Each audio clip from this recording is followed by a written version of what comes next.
दोस्तों, क्या आपने अपने गार्डन में मधुमालती की बेल लगा रखी है? और अगर लगा रखी है तो ये समझ लीजिए कि बहुत ही सकारात्मक प्लांट आपने लगाया है। इसको लगाने से एक तरीके से ये समझिए कि घर में हमेशा खुशियों का वातावरण बना रहता है, क्योंकि इसको देखकर मन सिर्फ प्रसन्न ही होता है और कुछ नहीं होता है, और सारे तनाव गायब हो जाते हैं। इतना ये खूबसूरत प्लांट होता है। और जब शाम को इसकी भीनी भीनी सुगंध दूर दूर तक फैल जाती है तो लोग खींचे चले आते हैं और पूछते हैं कि ये कौन सा फ्लावर है, कौन सा प्लांट है। पौधा मांगने लगते हैं, कटिंग कैसे लगाया जाता है ये पूछने लगते हैं। तो इतना नायाब ये प्लांट होता है, और चाहे जितनी गर्मी पड़े, भयंकर से भयंकर गर्मी में बिल्कुल ये हरा भरा बना रहता है। तो वास्तव में हमारे गार्डन को हरियाली प्रदान करने में ये जो मधुमालती होती है बहुत ही सहयोग करती है। आजकल जैसे देखिए खूब गर्मी पड़ रही है, लेकिन इसकी हरियाली देखिए, और इतने फ़ायदे हैं दोस्तों, मैं आपको क्या बताऊं। भयंकर गर्मी में इसकी झुरमुटों के बीच इतना ठंडा रहता है कि खूब ढेर सारे पक्षी आकर के बैठ जाते हैं दोपहर में, और उनको लू से बचत होती है, गर्मी से बचाव होता है। तो बहुत ही खूबसूरत ये प्लांट है, बहुत ही पॉजिटिविटी देने वाला ये प्लांट होता है। तो आज मैं आपको बताऊंगा इसके कुछ ऐसे रहस्य जो ज़्यादातर लोगों को पता नहीं है। फ्रेंड्स, ये जो प्लांट होता है ना, पर्यावरण की दृष्टि से बहुत ही बहुमूल्य है। वास्तव में अगर ये प्लांट आपके घर में लगा है या कहीं भी लगा है तो ये जान लीजिए वहाँ पर आसपास डस्ट नहीं रहता है, धूल और पॉल्यूशन को तो इतनी तेज़ी से ये खींचता है कि आसपास का पूरा वातावरण एकदम स्वच्छ रहता है। ऐसा ये गजब का प्लांट होता है। और फ्लावर को तो देखिए कि इतने ज़्यादा इसमें फ्लावर खिलते हैं। सबसे ज़्यादा इसमें फ्लावर मार्च और अप्रैल, तो मार्च, अप्रैल और मई समझ लीजिए कि 3 महीने तो ये पूरा फूलों से गजब एकदम ढका रहता है। और ये आप गमले में भी तो लगा सकते हैं, ज़मीन में लगा देंगे तो चाहे जितना इसको ऊंचा चढ़ा दीजिए, पूरे बाउंड्री पर चढ़ा दीजिए, बिल्कुल बहुत तेज़ी से फैलता है ये, और घर में फूलों की कमी होने नहीं देता है। और इसके संबंध में सबसे ज़्यादा जो इम्पोर्टेंट बात ये है कि जब ये इसकी कलियां जब खिलती हैं तो एक बहुत ही अजीब आवाज़ होती है, पट पट की। तो बहुत ही ऐसी आवाज़ जो आप सुन सकते हैं। शाम को ऐसा होता है जब ये कलियां जो है शाम को जब खिलती हैं तो एक आवाज़ होती है, बहुत अच्छा लगता है वो आवाज़ सुनने में।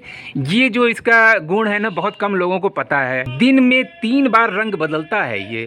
शाम को जब इसकी कलियां खिलती हैं तो ये सफ़ेद रंग का रहता है, दूसरे दिन सुबह सुबह ये हल्का गुलाबी हो जाता है, और फिर दोपहर होते होते सुर्ख लाल हो जाता है।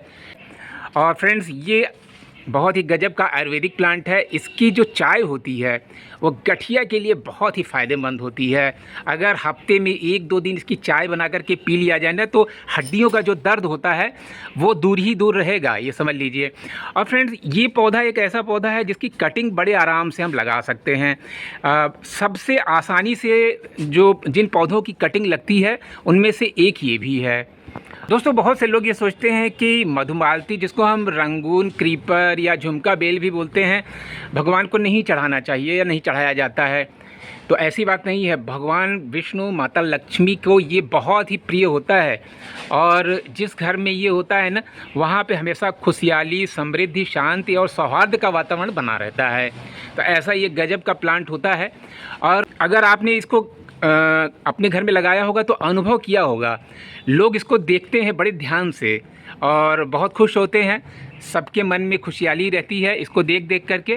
तो ऐसा ही खूबसूरत प्लांट होता है। इसका एक बहुत इम्पॉर्टेंट महत्व वास्तु से संबंधित है। अगर आपका दरवाज़ा दक्षिण दिशा में है ना, अगर आपका दरवाज़ा दक्षिण दिशा में है और आपको वास्तु संबंधी कोई टेंशन होती है, कोई प्रॉब्लम होती है, तो उसका भी निवारण ये प्लांट करता है। आप इसको अपने घर की बाउंड्री पर लगा दीजिए, तो जो दक्षिण दिशा में दरवाज़ा होने से जो नकारात्मकता है वो ख़त्म हो जाती है। तो इतना खूबसूरत ये प्लांट होता है। तो वास्तु के हिसाब से भी बहुत ही अच्छा ये माना जाता है। उसको लगाना चाहिए उत्तर पूर्व दिशा में। और जैसा कि मैंने वास्तु के संबंध में आपको बताया कि बहुत ही कमाल का ये पौधा होता है। दोस्तों, वाइन के अतिरिक्त इसकी एक और किस्म होती है पेड़ नुमा, यानी जिसको अगर आप गार्डन में लगा देंगे ना तो पेड़ जैसा बन जाता है और आपको नर्सरी में मिल जाएगा। उसमें कभी कभी बहुत रेयर समय में एक फल भी बनता है स्टार जैसा, और उसमें बीज भी आता है।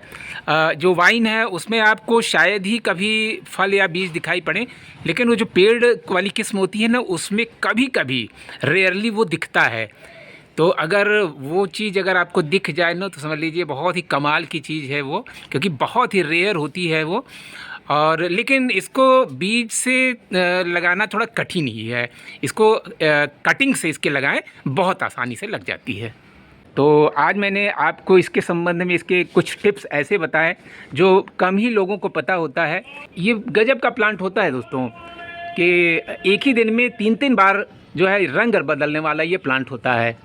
तो अगर आपके पास न हो तो इसकी जो खूबियाँ हैं, इसके जो रहस्य हैं, उनको जानते हुए आप इसको ज़रूर ले आएँ, अपने गार्डन में लगाएं। और बहुत ही बहुत कम केयर करने वाला प्लांट है। इसको बहुत ज़्यादा अगर ज़मीन में लगा देंगे ना तो समझ लीजिए बहुत ज़्यादा न इसमें फर्टिलाइज़र देना है, न पानी देना है, कुछ भी नहीं, बिल्कुल ना लू वगैरह का कुछ भी असर इसके ऊपर नहीं होता है।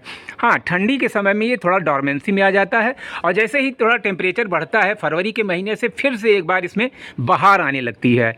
तो बहुत ही खूबसूरत प्लांट है, इसको ज़रूर लगाएं। तो फ्रेंड्स, मधुमालती के संबंध में, जिसको हम झुमका बेल भी बोलते हैं, जो भी बातें मैंने आज आपको शेयर करी, अगर अच्छी लगी हो, इन्फॉर्मेटिव लगी हो तो लाइक करें, कमेंट करें, शेयर करें ज़्यादा से ज़्यादा।